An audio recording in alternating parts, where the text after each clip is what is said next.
그 지역의 목자들이 밤에 밖에서 자기 양떼를 지키더니 주의 사자가 곁에 서고 주의 영광이 그들을 두루 비추매 크게 무서워하는지라. 천사가 이르되 무서워하지 말라. 보라, 내가 온 백성에게 미칠 큰 기쁨의 좋은 소식을 너희에게 전하노라. 오늘 다윗의 동네에 너희를 위하여 구주가 나셨으니 곧 그리스도 주시니라. 너희가 가서 강보에 쌓여 구유에 뉘어 있는 아기를 보리니 이것이 너희에게 표적이니라 하더니 호련히 수많은 천군이 그 천사들과 함께 하나님을 찬송하여 이르되 다같이 지극히 높은 곳에서는 하나님께 영광이요 땅에서는 하나님이 기뻐하신 사람들 중에 평화로다 하니라. 아멘. 하나님의 말씀입니다. 할렐루야. 오늘 본문 말씀 11절에 보면 구주 예수님께서 베들레헴이라는 다윗의 동네에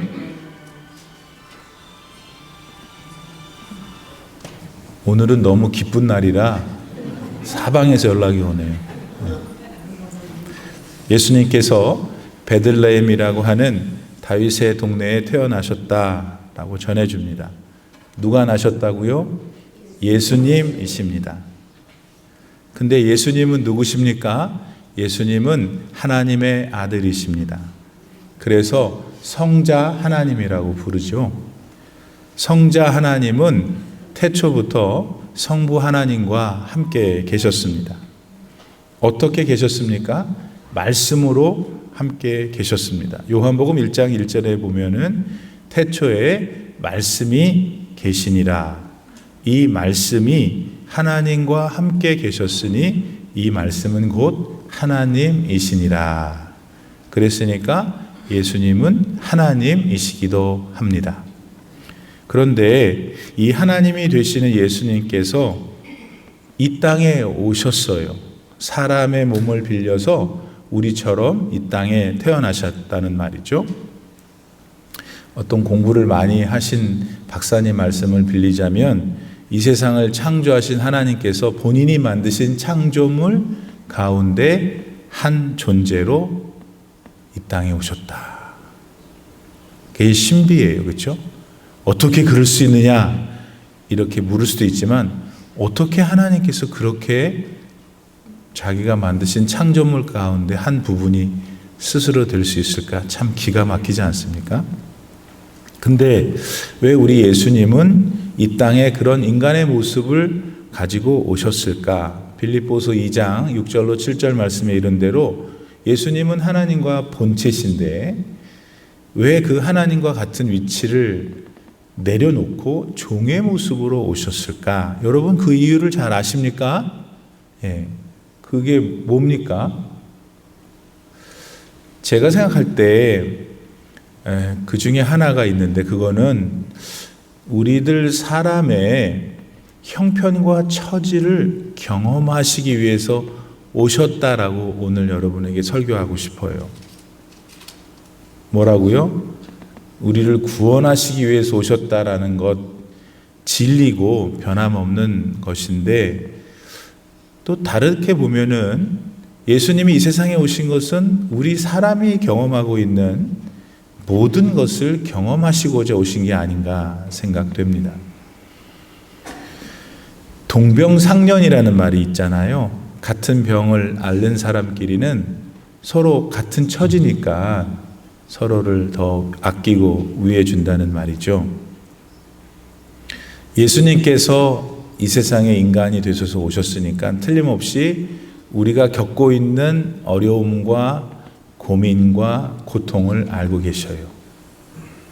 지금 그러니까 성탄일인 오늘 예수님이 여러분의 고통과 문제와 아픔을 알고 계신다는 것을 믿으셔야 해요.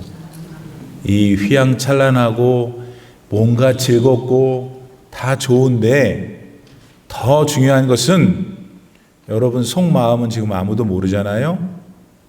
여러분 속마음에 뭘 놓치지 말아야 되냐면 예수님은 지금 나를 아신다. 왜? 예수님은 나랑 같이 인간이 되어주셔서 나와 같은 모든 것들을 경험하셨기 때문에 여러분 이것을 믿으셔야 성탄을 바르게 보내시는 것입니다. 어떤 재혼한 미국 부부가 있었는데 이 두 부부가 한 젊은 여자를 12년이나 찾고 있었어요. 찾는 여자의 이름은 스칼렛. 이 부인이 재혼하기 전에 남편과 낳은 아이인데 이 스칼렛의 아버지는 6.25 동란 때 한국에서 전사했어요. 부인은 그 후에 어렵게 생활하다가 사정이 생겨서 재혼하게 됐는데 재혼하기 4년 전에 이제 스칼렛을 고아원에 무슨 연유 때문에 맡기게 됐어요. 그렇지만 그 후에도 이 모녀는 서로 연락을 주고받았죠. 그러던 어느 날 갑자기 연락이 끊기게 되었고 재혼을 하게 된 이 부인은 딸아이가 보고 싶어서 딸을 사방으로 찾게 됩니다.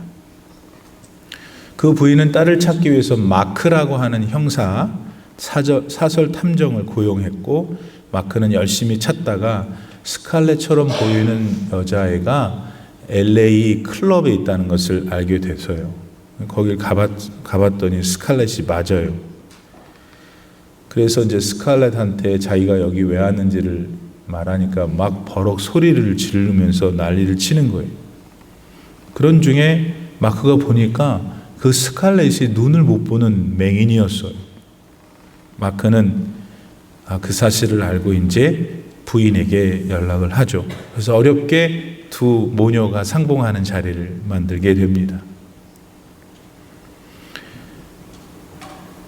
그 상봉하는 호텔입니다.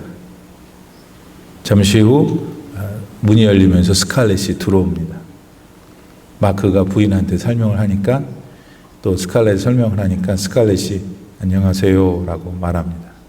그렇게 인사를 하자 부인도 잘 지냈니? 세월이 많이 지났어도 네 목소리는 하나도 안 변했구나 했습니다. 그때 스칼렛이 부인을 향해서 막 소리를 칩니다. 날 내다버릴 때는 언제고 이제 와서 보자고 하느냐. 당신 꼴도 보기 싫다. 무슨 자격으로 날 보자고 했느냐. 이렇게 막 하면서 통곡하기 시작했습니다.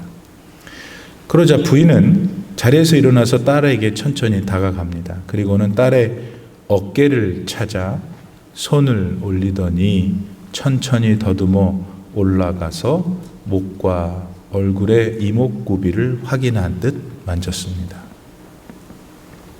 그때 맹인이었던 스칼렛은 자기 엄마도 자기와 같이 앞을 못 본다는 사실을 금방 알아차렸습니다. 그러자 그 순간 엄마에 대한 모든 원망이 사라졌습니다. 미움과 분노도 다 사라졌죠. 그리고 그저 엄마가 불쌍해졌습니다. 그렇게 모녀는 부둥켜 안고 울었습니다. 스칼렛의 엄마인 부인은 자기가 유전적으로 앞을 못 보게 될 것을 알게 되었습니다. 근데 얼마 후에 자기의 딸도 같은 유전인자로 인해서 맹인이 될 것을 알게 된 거죠. 그래서 그녀는 딸만이라도 좋은 양부모를 만나 잘 살 수 있도록 어쩔 수 없이 고아원에 맡기게 되었던 겁니다. 사랑하는 여러분, 예수님께서 이 땅에 아기 예수로 태어나신 것은 분명 우리들이 겪는 그 모든 것을 동일하게 겪기 위해서 오신 것입니다. 그렇기 때문에 그분은 말씀드린 대로 지금 우리의 삶의 고통을 다 알고 계세요. 어려움도 다 아세요. 왜냐하면 그분이 몸소 그 모든 것을 경험하셨기 때문입니다. 그래서 마태복음 11장 28절 말씀에서 예수님이 이렇게 말씀하시잖아요. 이거는 빈 말씀이 아닌 거예요. 뭐라고 그러셨어요? 수고하고 무거운 짐진 자들아 다 내게로 오라.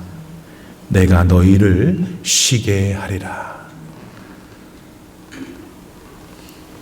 여러분, 예수님은 내가 이민자로 여기 와서 살고 그러면서 겪는 억울함을 잘 알고 계세요. 내가 가정에서 지금 겪고 있는 고난을 잘 아셔요. 내가 지금 괴로워하고 있는 자녀의 문제도 예수님은 다 알고 계시고 내가 먹고 살기 위해서 뭐가 필요한지 주님은 다 알고 계신다. 그분이 오늘 탄생하신 거예요. 그러니 여러분, 어떻게 그분이 안 기다려줘요?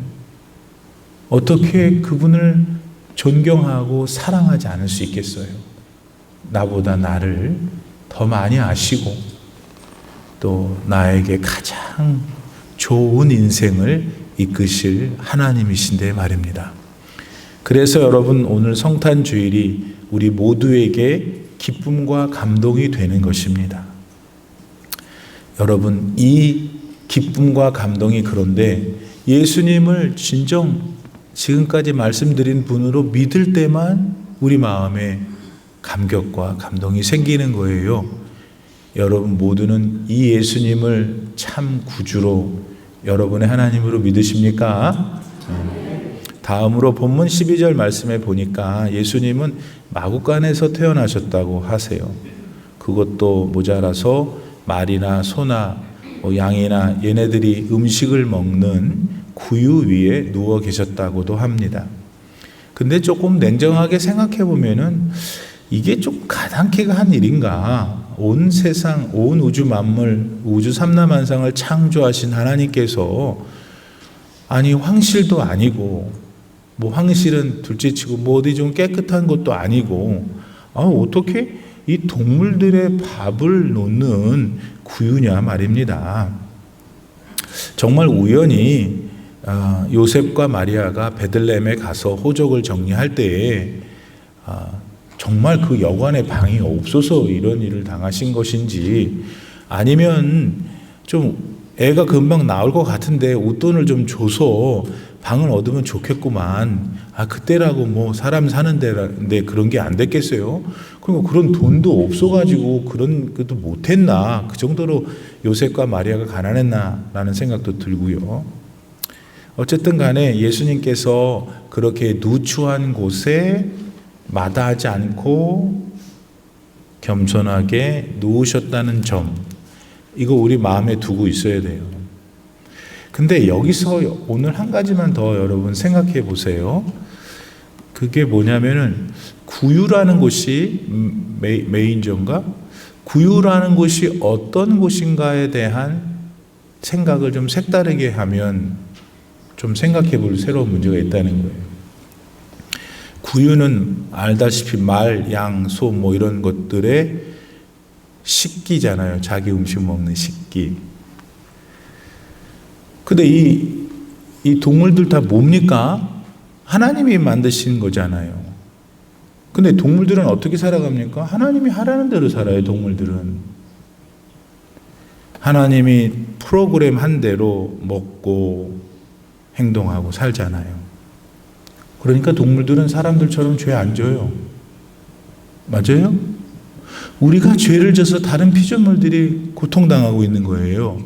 그러니까 구유를 사용하는 동물들은 죄를 안 지는 거예요, 사람처럼.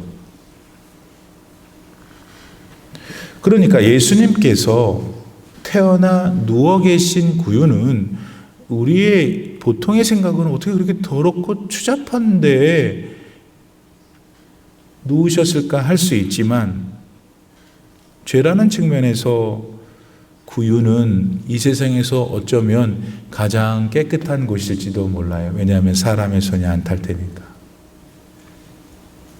그래서 아마도 예수님은 황실에서 태어나신 것을 마다하셨지 않았을까.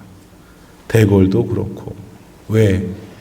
그런 것들은 사람의 손이 타서 죄로 번복이 될 가능성이 농후하기 때문에. 이렇듯 우리 아기 예수님은 비천한 인간의 모습으로 이 땅에 오셨지만은 당신이 하나님이심을, 태어나는 방식, 태어나는 장소를 면밀하게 구별하셨다는 사실을 성도들은 깨달아야 합니다. 이 예수님께서 바야흐로 오늘 태어나신 것이에요. 마리아의 몸에서 성령으로 죄가 없는 구유. 우리는 그동안 왜 이렇게 초라하고, 예수님은 겸손하시구나, 예수님은 다른 분하고는 달려. 맞아요, 그것도. 근데 그 구유가 이 세상에 존재하는 것들 가운데 가장 순결한 곳일 수 있다면 예수님이 거기를 택하셨구나. 그분이 저와 여러분의 구세주이시고, 그분이기 때문에 저와 여러분의 죄를 용서하실 수 있고, 그분이기 때문에 저와 여러분을 하나님 앞에서 변호하시면서 얘는 나의 자녀입니다, 얘는 영원한 생명을 얻어야 합니다, 얘가 지은 모든 죄는 내 피로 다 씻었습니다, 하나님 얘를 받으시옵소서 하실 분이시라는 거예요. 그 주님을 여러분 마음속에 반드시 오늘, 기회 없어요, 또 오늘 다시 주인 삼으시고 여러분의 남은 귀한 인생 속에 이 믿음 갖고 전진하며 사는 축복이 있기를 바랍니다. 기도합시다. 하나님 감사합니다. 하나님께서는 예수님을 보내주셔서 이렇게 말씀하셨습니다. 너는 두려워하지 말라. 내가 너를 구속하였고 내가 지명해서 너를 불렀는데 너는 내 것이다. 이 믿음, 구세주 예수 그리스도께서 지금 나를 사랑하시고 이 세상에 나를 보내셨고 지금까지 살게 하셨고 내 수명이 끝나는 날 영원한 하나님의 나라로 데려갈 것을 믿는 믿음, 모든 이 자리에 계신 성도들께 있게 하시옵소서. 예수님의 이름으로 기도드립니다. 아멘.